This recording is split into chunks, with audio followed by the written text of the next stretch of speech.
الحمدللہ رب العالمین الصلاۃ والسلام علی سید الانبیاء والمرسلین اما بعد فاعوذ باللہ من الشیطان الرجیم بسم اللہ الرحمن الرحیم۔ الحمدللہ رمضان کی بابرکت ساعتیں جاری و ساری ہے اور اس ماہ مبارک کو بے شمار ہستیوں سے بھی نسبت حاصل ہے، جن میں سے ایک ہستی ام المومنین حضرت عائشہ صدیقہ رضی اللہ تعالی عنہا بھی ہیں کہ آپ کا نام عائشہ اور آپ کی کنیت ام عبداللہ ہے، اور یہ کنیت آپ کو حضور علیہ الصلوۃ والسلام نے عطا فرمائی کہ شاہ عبدالحق محدث دہلوی علیہ الرحمہ مدارج النبوہ میں فرماتے ہیں کہ جب حضرت عبداللہ بن زبیر رضی اللہ تعالی عنہ کی ولادت ہوئی تو حضور علیہ الصلوۃ والسلام نے آپ کو گٹی عطا فرمائی اور آپ کے منہ میں اپنا لعاب دہن داخل فرمایا اور فرمایا اے عائشہ یہ عبداللہ ہے اور آپ ام عبداللہ ہے، اور حضرت عائشہ صدیقہ رضی اللہ تعالی عنہا کا لقب صدیقہ ہے، اور حضور علیہ الصلوۃ والسلام آپ کو پیار سے حمیرہ کہہ کر مخاطب فرمایا کرتے تھے کہ جب نکاح سے قبل حضور علیہ الصلوۃ والسلام کو ریشمی کپڑے میں حضرت جبرائیل علیہ الصلوۃ والسلام نے حضرت عائشہ صدیقہ رضی اللہ تعالی عنہا کی تصویر پیش کی اور فرمایا کہ یا رسول اللہ صلی اللہ علیہ وسلم یہ دنیا اور آخرت میں آپ کی زوجہ ہے، اور پھر حضور علیہ الصلوۃ والسلام کی آپ سے محبت کا انداز کچھ اس طرح سے تھا کہ ایک مرتبہ حضرت عمر بن عاص رضی اللہ تعالی عنہ نے آپ سے دریافت کیا کہ یا رسول اللہ صلی اللہ علیہ وسلم سب سے پیارا شخص کون ہے؟ تو حضور علیہ الصلوۃ والسلام نے فرمایا کہ سب عائشہ ہے، تو پھر آپ نے عرض کی کہ یا رسول اللہ صلی اللہ علیہ وسلم مردوں میں سے؟ تو آپ نے فرمایا کہ عائشہ کے والد یعنی ابو بکر صدیق رضی اللہ تعالی عنہ ہیں، اور آپ اس قدر حضرت عائشہ صدیقہ رضی اللہ تعالی عنہا سے محبت فرمایا کرتے تھے کہ جب آپ کے پاس کوئی دعوت پیش کی جاتی اور آپ حضرت عائشہ صدیقہ رضی اللہ تعالی عنہا کے پاس موجود ہوتے تو آپ اس وقت تک وہ دعوت قبول نہ فرماتے جب تک کہ حضرت عائشہ صدیقہ رضی اللہ تعالی عنہا کو بھی دعوت نہ دی جائے۔ کہ ایک مرتبہ حضور علیہ الصلوۃ والسلام کے پڑوس میں ایک ایرانی شخص رہتا ہے جو بہت اچھا شوربہ پکایا کرتا تھا، تو وہ حضور علیہ الصلوۃ والسلام کی بارگاہ اقدس میں حاضر ہوتا ہے اور کہتا ہے کہ یا رسول اللہ صلی اللہ علیہ وسلم میں آپ کو دعوت پیش کرتا ہوں۔ تو نبی علیہ السلام نے استفسار فرمایا کیا عائشہ کی بھی دعوت ہے؟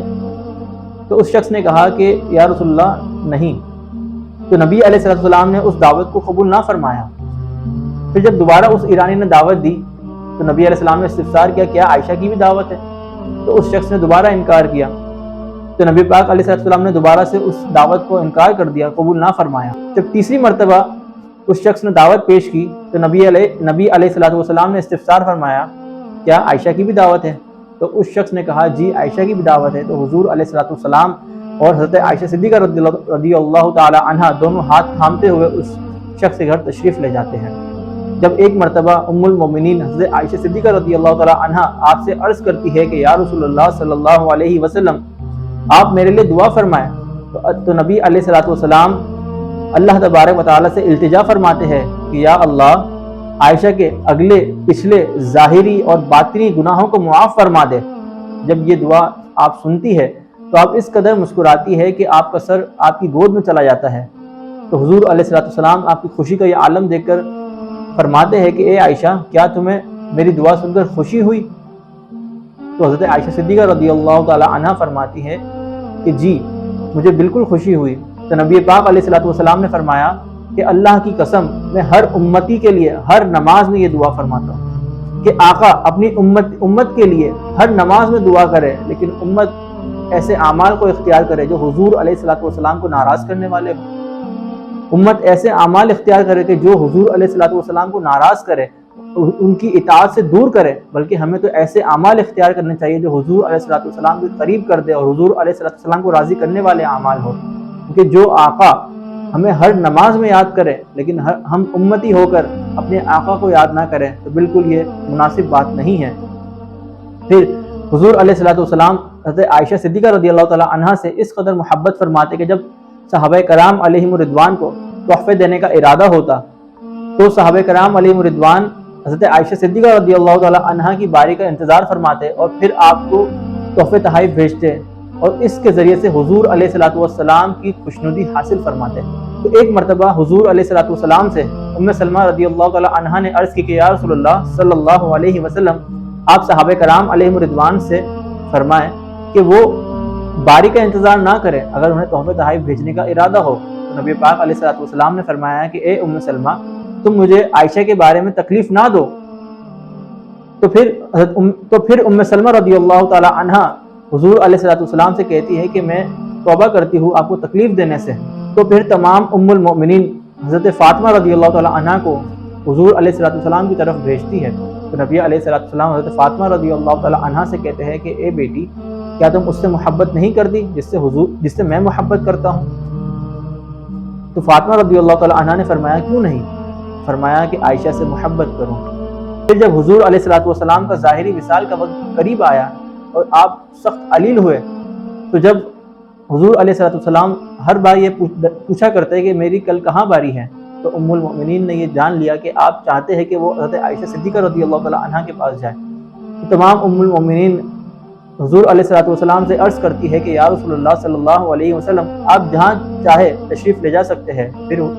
نبی علیہ الصلوۃ والسلام حضرت عائشہ صدیقہ رضی اللہ تعالی عنہ کے گھر تشریف لے جاتے ہیں اور آپ وہاں 8 دن مقیم رہتے ہیں۔ ام المؤمنین حضرت عائشہ صدیقہ رضی اللہ تعالی عنہ فرماتی ہے کہ جب نبی علیہ الصلوۃ والسلام بیمار ہوتے تو وہ سورہ فلق اور سورہ ناس کی تلاوت کر کے اپنے اوپر دم فرما لیا کرتے تھے۔ جب وصال کا وقت قریب تھا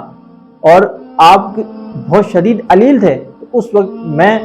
سورہ فلق اور سورہ ناس پڑھ کر حضور علیہ الصلوۃ والسلام پر دم کر دیا کرتی تھی۔ کہ ایک مرتبہ جب حضرت عبد الرحمن بن ابو بکر رضی اللہ تعالی عنہ آپ کی عیادت کے لیے تشریف لاتے ہیں تو آپ کے ہاتھ میں مسواک ہوتی ہے، تو حضور علیہ الصلوۃ والسلام اس مسواک کو دیکھ کر اس کی طرف رغبت پاتے ہیں۔ حضرت عائشہ صدیقہ رضی اللہ تعالی عنہ اس رغبت کو جان لیتی ہے اور حضرت عبد الرحمن بن ابو بکر سے وہ مسواک لے کر حضرت عائشہ صدیقہ رضی اللہ تعالی عنہ اسے نرم فرماتی ہے اور پھر حضور علیہ الصلوۃ والسلام کے سامنے پیش کرتی ہے، تو حضور علیہ الصلوۃ والسلام اس سے مسواک فرماتے ہیں۔ اور پھر حضور علیہ الصلوۃ والسلام کا جب ظاہری وصال ہوا تو اس وقت نبی علیہ الصلوۃ والسلام کا سر اقدس حضرت ام المؤمنین حضرت عائشہ صدیقہ رضی اللہ تعالی عنہ کی گود میں تھا۔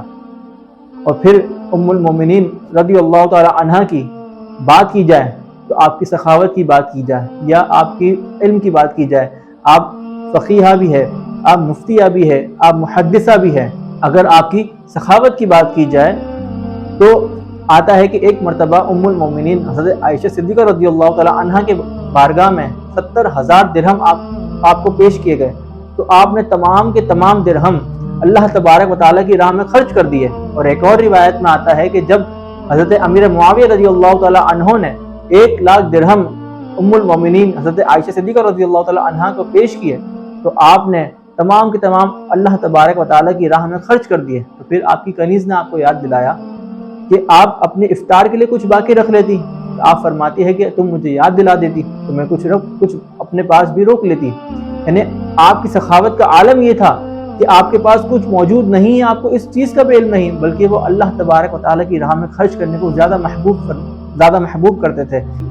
ہمیں چاہیے کہ ہم ام المؤمنین حضرت عائشہ صدیقہ رضی اللہ تعالی عنہ کی سیرت کو دیکھتے ہوئے ہم بھی اللہ تبارک و تعالیٰ کی راہ میں مال خرچ کریں۔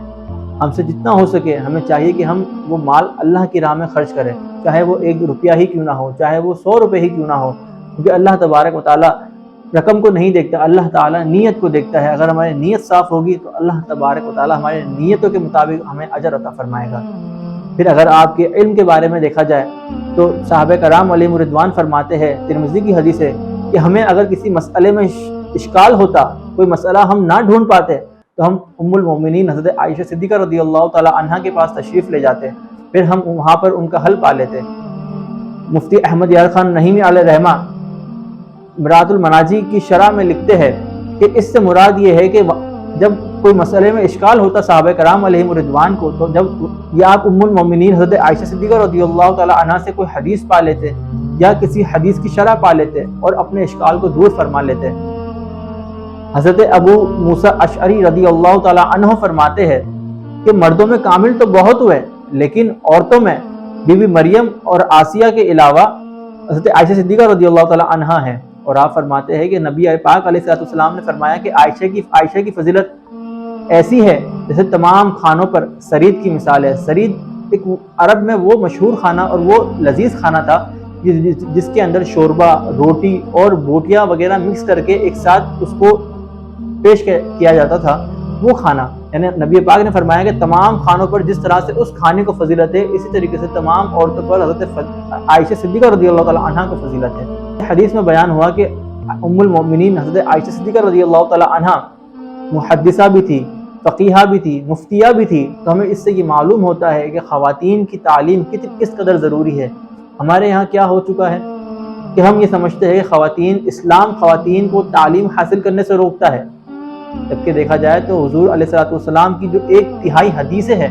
1/3 علم ہمیں حضرت عائشہ صدیقہ رضی اللہ تعالی عنہا سے ملتا ہے۔ اگر اسلام خواتین کو علم حاصل کرنے سے روکتا تو کبھی اسلام کا 1/3 کسی عورت سے نہ لیا گیا ہوتا، جو ہماری والدہ ام المؤمنین حضرت عائشہ صدیقہ رضی اللہ تعالی عنہا ہے۔ تو ہمیں چاہیے کہ ہم اپنی بیٹیوں کو، اپنی زوجہ کو، اپنی والدین کو، اپنی والدہ کو علم دین کی تعلیم دیں۔ اگر ہم علم دین کی تعلیم دیں گے تو پھر ہمارا گھر بھی اللہ تبارک و تعالیٰ کے نور سے منور ہوگا۔ کیونکہ بعض لوگ یہ کہتے ہیں کہ اگر مرد تعلیم یافتہ ہو جائے تو گھر سنور جاتا ہے، لیکن اگر عورت تعلیم یافتہ ہو جائے تو نسل سنور جاتی ہے۔ اسی لیے اسلام نے کبھی بھی تعلیم سے نہیں روکا، چاہے وہ مرد ہو چاہے عورت ہو، بلکہ اسلام نے تو یہاں تک فرمایا طلب العلم فریضۃ علی کل مسلم، کہ علم کا طلب کرنا ہر مسلمان مرد اور عورت پر فرض ہے، اور مرد اور عورت سے مراد یعنی دونوں پر فرض کیا گیا ہے کہ اس کے جو مسائل اس کو پیش آ رہے ہیں اسے سیکھنا لازم ہے۔ تو آپ کی سیرت طیبہ سے ہمیں یہ جاننے ملتا ہے کہ علم کس قدر ضروری ہے۔ پھر آپ کا وصال مبارک 17 رمضان المبارک کو 58 ہجری میں ہوا، اور آپ کو بھی جنت البقیع میں مدفن کیا گیا، اور آپ کو نماز جنازہ حضرت ابو ہریرہ رضی اللہ تعالی عنہ نے ادا فرمائی۔ وآخر دعوانا الحمد للہ رب العالمین۔